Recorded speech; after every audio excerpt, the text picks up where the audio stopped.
न परिवार वाले भोजन करना, क्योंकि बिस्तर पे भोजन करता है ब्रह्म हत्या वाला।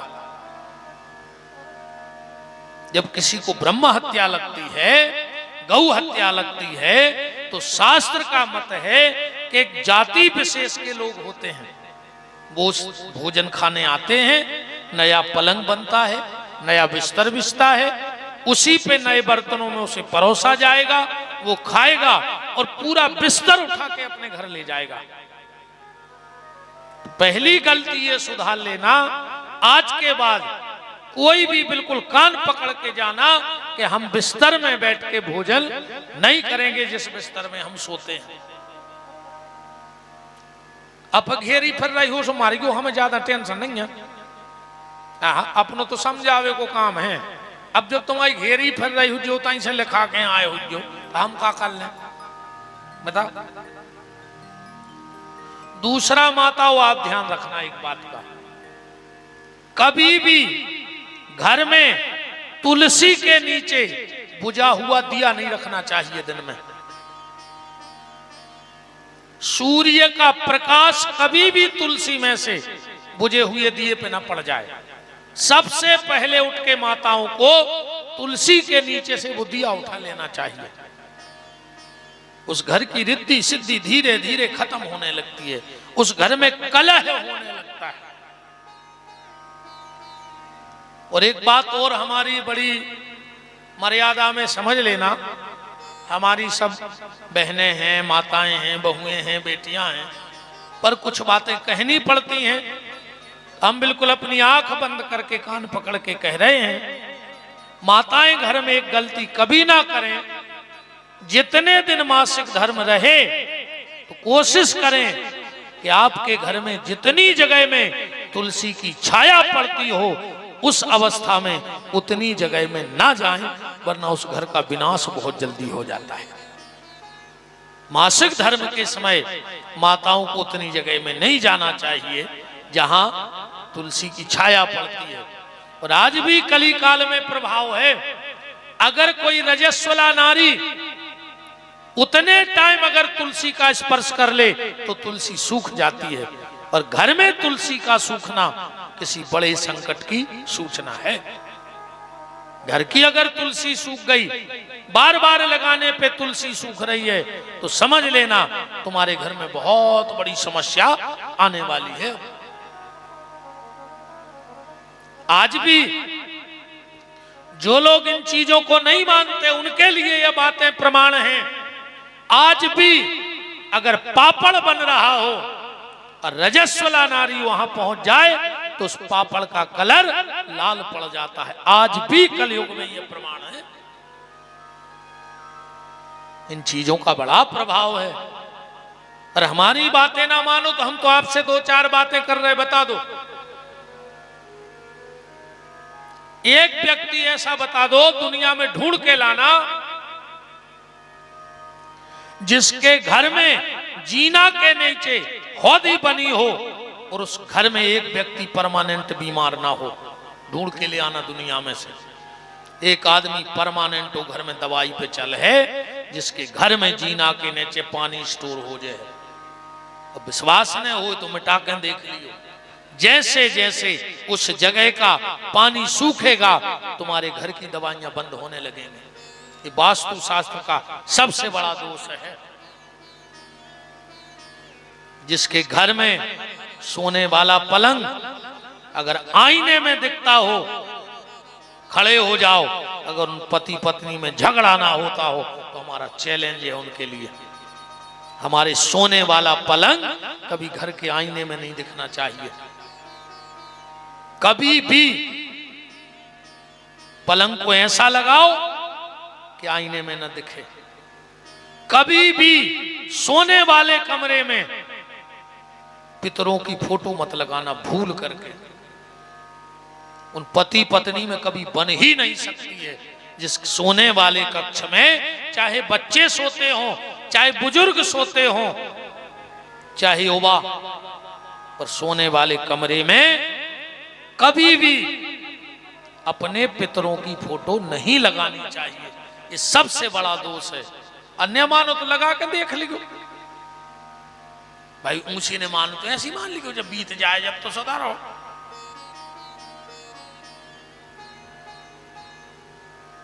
कभी भी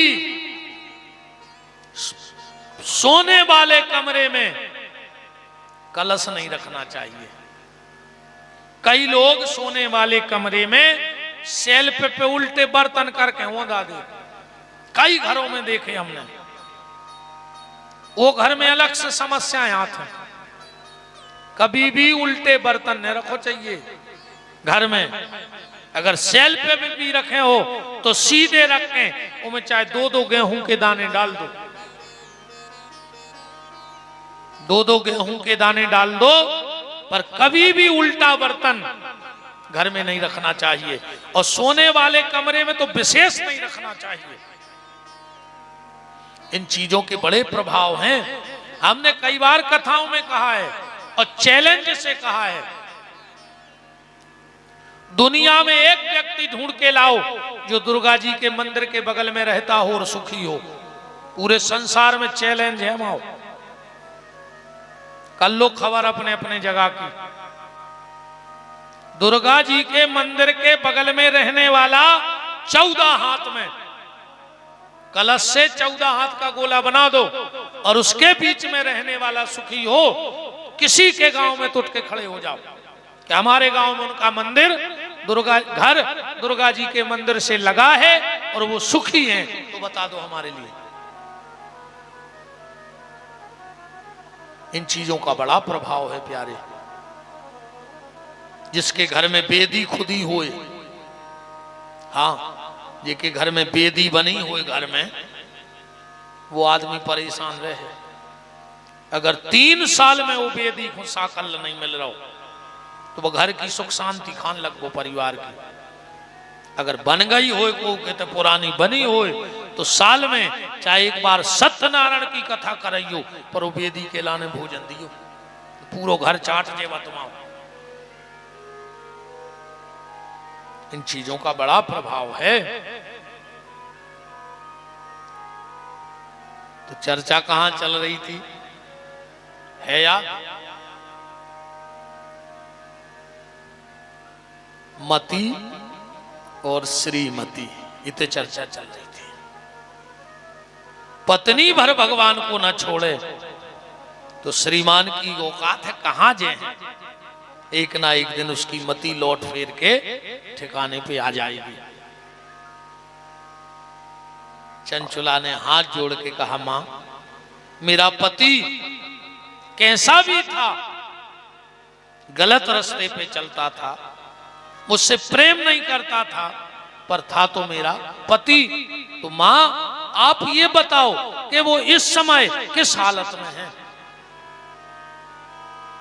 माता पार्वती ने कहा, चंचुला इस वक्त तुम्हारा पति बिंद नाम के पहाड़ पर पिशाच बन गया है। जब हम प्रयाग से काशी को जाते हैं तो बीच में एक पहाड़ मिलता है जिसका नाम है बिंद पर्वत। माता तो मेरे पति का उद्धार कैसे होगा? पार्वती ने कहा, चंचुला शिव महापुराण की कथा सुना दो। बोले मां आप ही व्यवस्था करो पर मेरे पति की मुक्ति हो जाए। सूत जी कहते, हे सौनक ऋषियों, पार्वती ने एक गण प्रकट किया जिसका नाम था तुम्बुरु।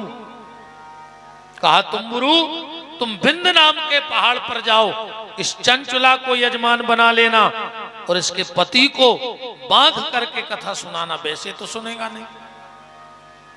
जाकर के बिंदु नाम के उस महापापी ब्राह्मण जो राक्षस बन गया था, एक खंबे से बांधा और कथा सुनाई। और जैसे ही शिव महापुराण की कथा हुई तो वो भयंकर पिशाच योनि से मुक्त हो गया।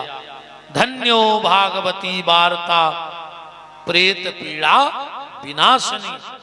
भगवान की कथा से प्रेत पीड़ा का भी विनाश हो जाता है। सूत जी महाराज कहते, हे सौनक ऋषियों, ये 2 महत्व की कथाएं शिव महापुराण की हैं।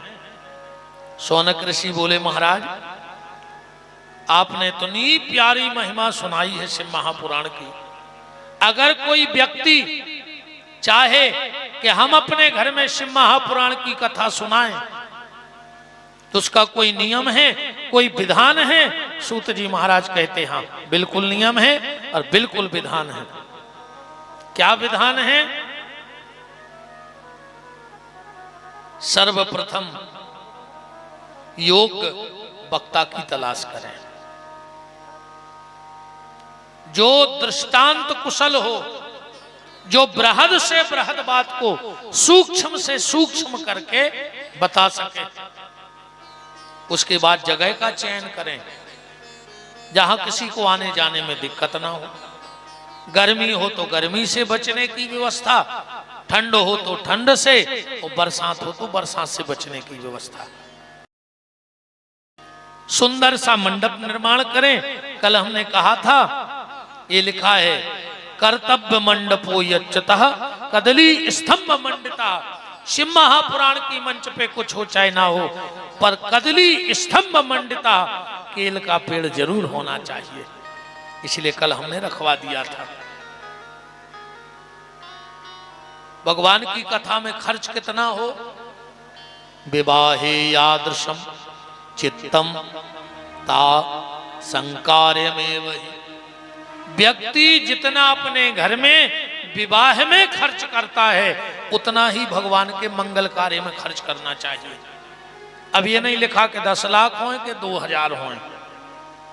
भगवान ने जिसको जिस लायक बनाया हो उस लायक भगवान के उत्सव में धन को खर्च करना चाहिए। शिव महापुराण की कथा का सबसे बड़ा एक नियम है, ध्यान से सुन लो।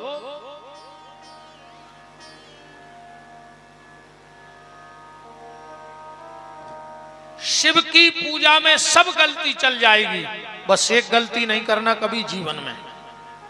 चाहे आप शिव जी को जल चढ़ा रहे हो, शिव जी को बेलपत्र चढ़ा रहे हो, रुद्री बना रहे हो, शिव पूजन कर रहे हो, या शिव जी की कथा सुन रहे हो, या शिव चालीसा का पाठ कर रहे हो, तो कभी भी सिर पे पगड़ी बांध करके, तौलिया डाल करके, टोपी लगा करके शिव महापुराण की कथा को नहीं सुनना चाहिए। जो व्यक्ति सिर पे तौलिया, पगड़ी, टोपी लगा के शिव महापुराण की कथा सुनता है, उसकी संतान उसके कुल में कलंक लगाने वाली हो जाती है, वो गलत रास्ते पे चली जाती है और माँ बाप से दूर हो जाती है। श्लोक लिखा है, षोडशी मस्तके कायत शृणुवन्ति कथा नरा। जो भी शिव की कथा, शिव पूजन सिर पे कपड़ा डाल के करता है, उसकी संतान उसके कुल को कलंक लगाने वाली हो जाती है। इसलिए इस चीज का विशेष ध्यान रखना। जब शिव की कथा सुनो या शिव जी को जल चढ़ाओ या रुद्री बनाओ तो सिर से तौलिया हटा लेना। अगर तुमसे कोई कहता भी है कि तौलिया डाल लो सिर पे, फिर पूजा हुई है शंकर जी की, आप जवाब दे देना कि शिव महापुराण के अध्याय नंबर 6 के श्लोक नंबर 43 में ऐसो लिखो है कि जो शिव की कथा, शिव पूजन सिर पे कपड़ा डाल के करेगा, उसकी संतान उसके कुल को कलंक लगाने वाली हो जाएगी। पर जो नियम तुमोरों को नहीं है, सब बातें खोल चले। हाँ न, जा बात बहुत जल्दी दिमाग में बैठ जाए इनके। तो पंडित जी कह रहे थे कि शिव मंदिर सिर पे कपड़ा डाल के नहीं जाओ जाए, सो कल से जल चढ़ा देगा, इसको ले तो फेरा। गांव के कहें अच्छी कथा भाई, है ना। माताओं को 4 जगह कभी खाली सिर नहीं जाना चाहिए, चाहे बिटिया मायके में क्यों ना हो। ध्यान से सुन लेना, 4 जगह कभी सुहागन नारी खाली सिर ना जाए, चाहे वो पिता के ही घर क्यों ना हो। सबसे पहले अगर किसी के यहाँ मरग मौत हुई है और बिटिया मायके में भी बैठने जा रही है तो सिर पे कपड़ा डाल के जाए, वरना उसके पति को जीवन में बड़ी परेशानी होगी, उसके स्वास्थ्य की चिंता रहेगी पत्नी को जीवन भर। फिर इसलिए बेटी मायके में भी अगर बैठ भी जाए तो सिर पे कपड़ा डाल के जाए। दूसरा, जिसके यहाँ शोर सूतक हो, बाल गोपाल भय हो, अगर बिटिया उसके घर जा रही है मायके में भी, या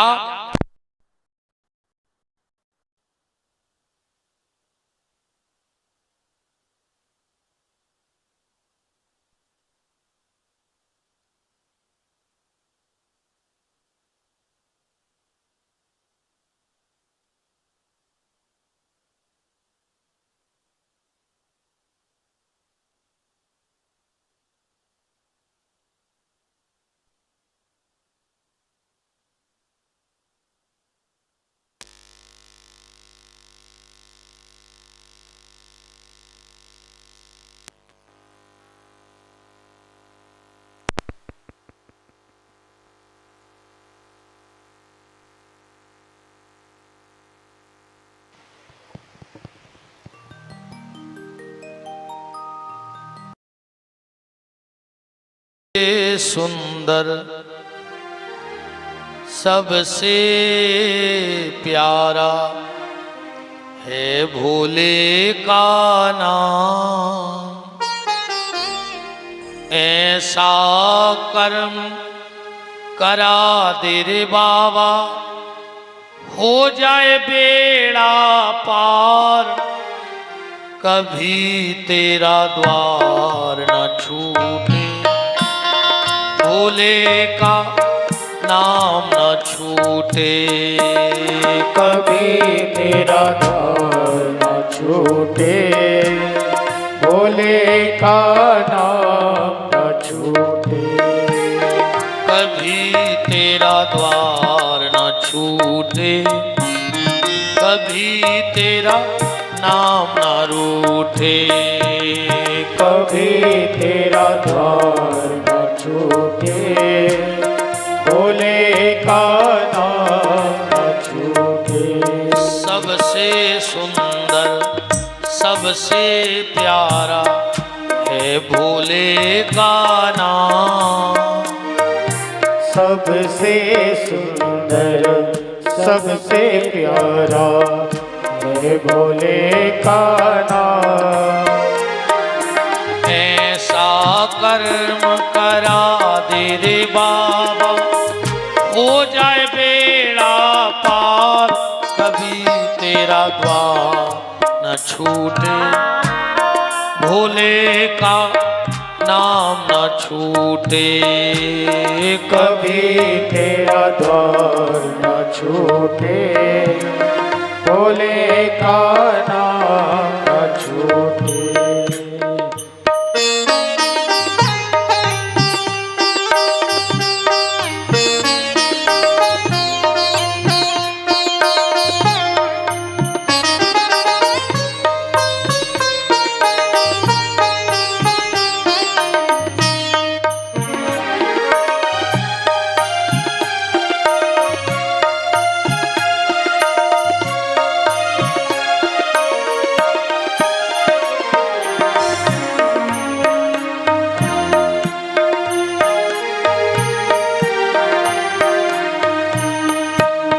कभी तेरा द्वार न छूटे, कभी तेरा द्वार न छूटे। श्री वृंदावन बिहारी लाल की जय हो, राधा माधव सरकार की जय हो। 4 जगह चर्चा चल रही थी कि माताओं को खाली सिर नहीं जाना चाहिए। सबसे पहले जहां मरग मौत हुई हो, दूसरा जहां शोर सूतक हो, बाल गोपाल हुआ हो, तीसरा जिस गुरु से तुमने गुरु मंत्र लिया हो, और अगर कभी गुरुदेव तुम्हारे सामने आ जाएं, चाहे वो मायके में क्यों ना हो, तो अपने सिर पे कपड़ा डाल लेना। और चौथा, भगवान की कथा में आप कहीं भी सत्संग में जाओ तो सिर पे कपड़ा जरूर डाल लेना, वरना तुम्हारे हाथ की रिद्धि सिद्धि चली जाएगी।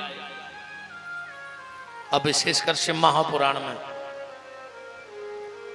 कभी भी सुहागन नारी को भगवान के मंदिर में सत्संग में खाली सिर नहीं बैठना चाहिए। पर अब क्या करिए, बड़ी टेंशन को काम है। जो पहले मजाल है कि सिर को पल्लो कंधा पे आ जाए, और आज मजाल है कि कंधा को पल्ला सिर पे चलो जाए। तरक्की तो बहुत करी है देश ने। हाँ, पहले सिर को पल्ला कंधा पे नहीं आ तो, और अब कंधा को सिर पे नहीं जा रहा है ना। और ये पूरी लोघरिया लगी गानों में। बहुत पहले गाना आओ तो ओढ़ ली चुनरिया तेरे नाम